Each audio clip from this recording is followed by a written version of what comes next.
The Racial Slurs Tier List by Stoic Stick. For YouTube, this is an educational reaction. Nothing more, nothing less, but it has been up for a year, so it should be fine. I should not die from this. We'll see. Before YouTube sends me to the Shadow Realm, let me just say that this is an educational... Do not send me to the Shadow Realm again. It's been quite a while. I'm breathing, you know, by the way. Okay. Good that you're still breathing. Do not kill me. Video made to inform the viewers about racial discrimination and is in no way meant to be a guide to becoming a more efficient racist.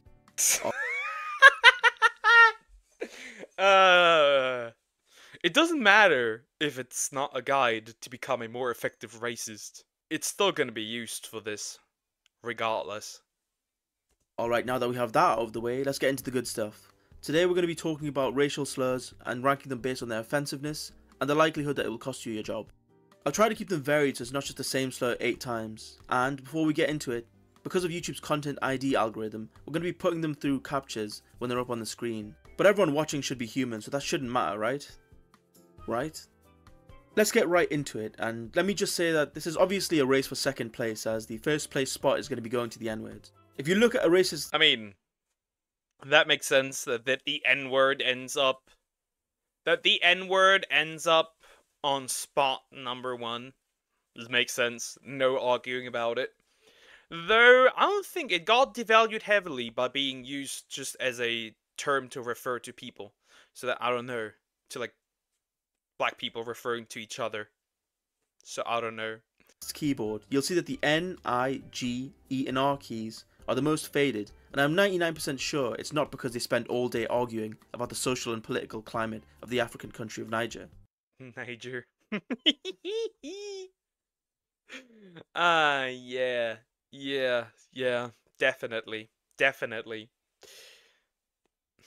I could see that, But that keyboard could also belong to somebody who's black, right? That could also.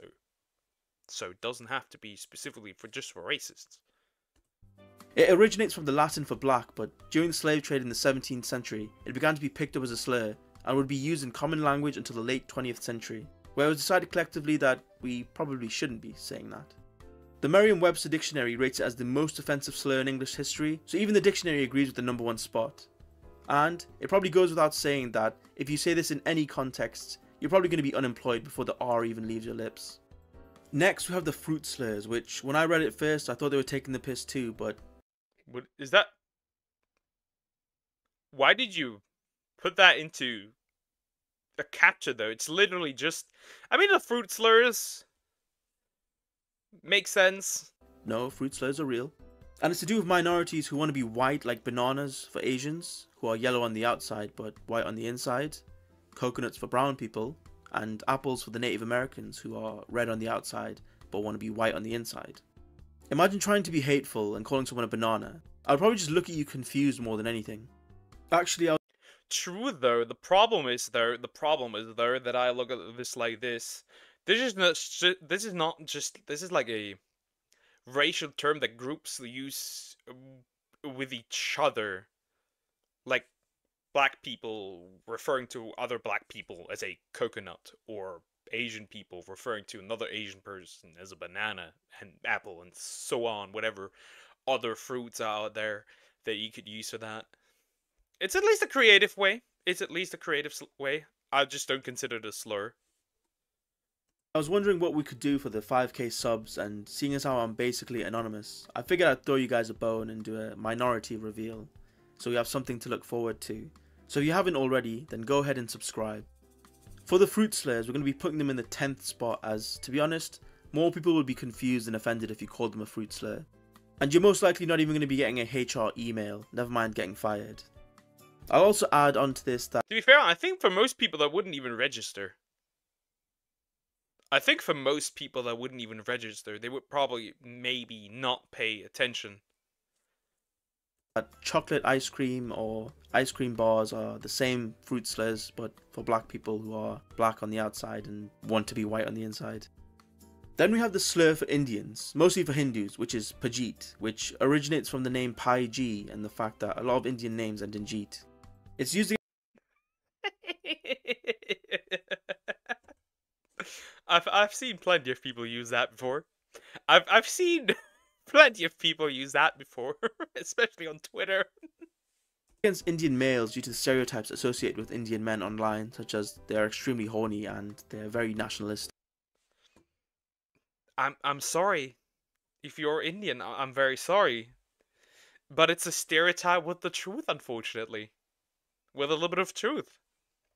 There are stories of Indian men traveling horde distances to meet up with a chick that may not even exist. That happens. It is what it is. I'm sorry. True or not, they have been associated with the name and are now used in a derogatory fashion.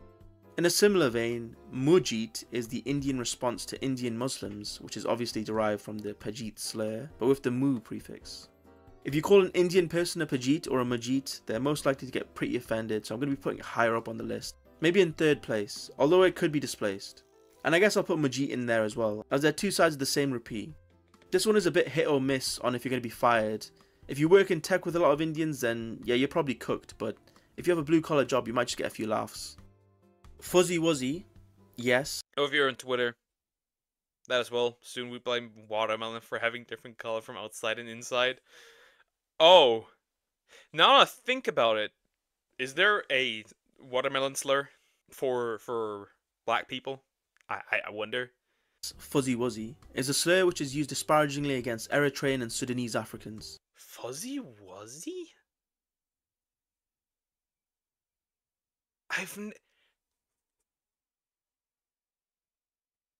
What? I've never heard that before! What? It originates from a poem by the same name that describes the respect that the British soldiers had for the Eritreans and Sudanese that fought alongside the British Army, and relates to their hair being frizzy. Originally, it had... Okay. Okay. I understand, okay.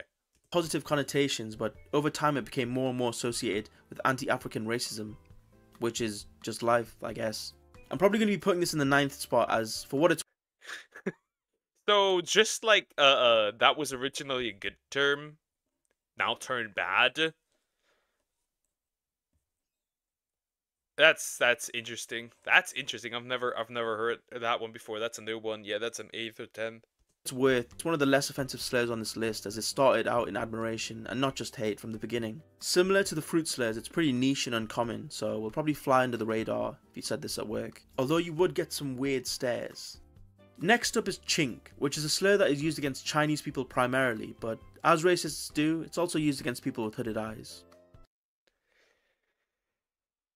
That reminds me of an interaction, I think it was on Twitter, where a black lady said that her eyes looked chinky, and then an Asian lady responded with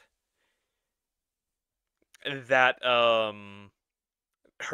she's also glad that her eyes don't look N-wordy.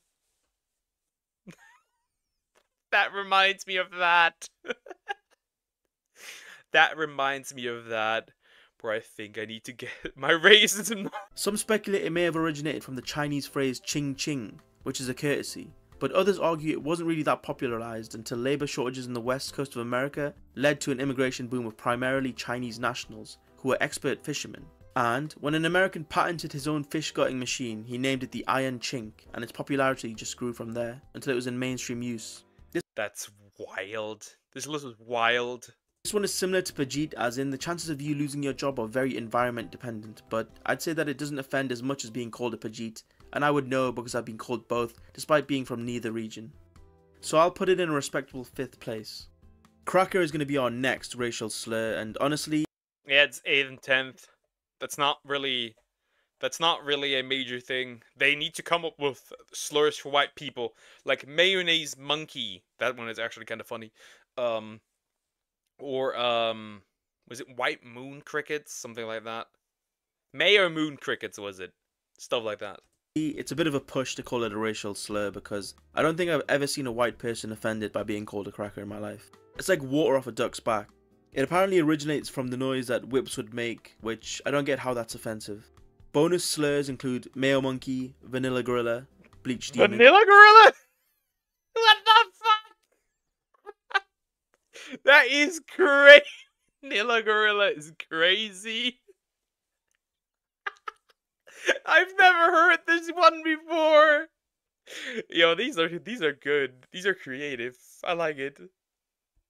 I wouldn't even be offended. That's creative. Vanilla Gorilla, Bleach Demons. Bleach demons? Damn. That's actually heat. That's fire. If you call that's not a slur. That's not a slur. Bleach demons? That is not a slur. I feel that's not offensive at all. It's actually kind of fire. That's actually kind of fire. Unscented candles, etc. Unscented candles. Okay, so this one could be used as one. This one could be used as one. The bleach demon certainly not.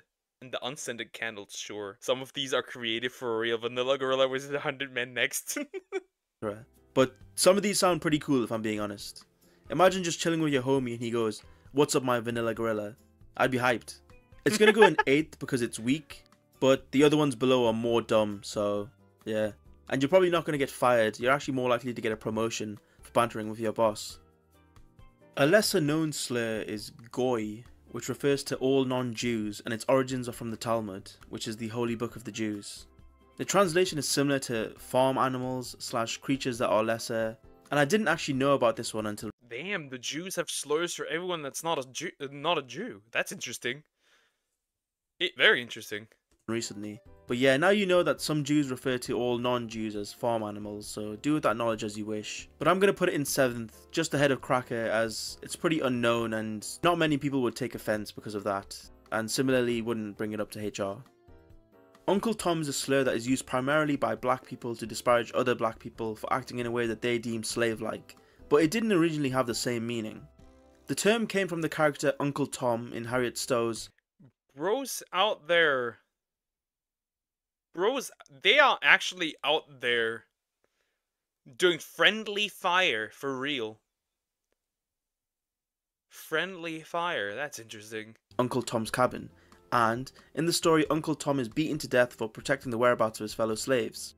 This was distorted in subsequent plays that portrayed him as a self-serving sellout. We need a... Wait, would Uncle Ruckus then be a slur for black people who are anti-black? Or hate black people? Would that be the case? Who betrays his fellow slaves, and the theme of selling out to the white man stuck with the character and led to the slur that we have today. Because it's mostly used by black people to describe other black people, you probably wouldn't lose your job for saying it if you're black. However, I wouldn't try this if you're a white person. So for that reason, I'm going to be putting it in the 6th spot. Our second to last racial slur is Paki, which is a slur used to disparage Pakistani Asians and rose to popularity during racial tensions in the UK in the 60s and 70s. Racist nationals would form Paki bashing groups to harass and attack Pakistanis Damn! Okay. and South Asians, which led to thousands of racially charged attacks and even some deaths. These sparked outrage in the formation of British Asian youth movements to protect their communities, and eventually through social and political change, the clashes stopped. I'm going to put this in the 5th spot, as you could argue it's similar to Chink. However, I think the history of violence puts it over the edge. And again, I'd say it has the potential to cost you your job, but it could also just lead to having to attend some racial mindfulness sessions. Our final racial slur, the unofficial first place slur, we have the K word, which rhymes with bike and is used to refer to Jews. Given by the fact that... Interesting. Huh. Never heard of that one before. Look again. No, never heard of that before. We have the K word, which rhymes with bike and is used to refer to Jews. Given by the fact that first and second place I'm saying K and N word, you can tell that the use of these words are probably going to get you fired from your job and potentially have your social medias / YouTube account kneecapped as well. The K word originates from when the first Jewish immigrants came to Ellis Island, and when they were signing forms they would use a circle, or kikel in Hebrew, instead of a cross to mark their answers, as the cross reminds them of Jesus, which they don't particularly like. This then led to immigration inspectors to refer to them as the K word, and from there it stuck. Not only will this get you fired from your job, it might even constitute a hate crime charge if you're unlucky enough. Damn. Wouldn't if you would get charged for that, right? Wouldn't that be almost then on? Wouldn't that be pretty much on the same same level as the N word? Huh. Anyways, that's all we have for today's video. Hopefully you learned a thing or two, and if I missed out your favourite slur, make sure to comment it, but no. Yeah, just if you missed your favorite slur, just comment it. Sure, buddy. Absolutely. Most certainly. Most certainly. That's crazy. No, don't do that. I'm just kidding, don't do that. I'm not trying to speedrun demonetizing my channel right after getting it. But anyways, thanks for watching. If you liked the video, consider liking and subscribing. But that's the end of the video. That was interesting. That got my knowledge up. Some of these I did not know. Which is interesting. Some of these I did not know.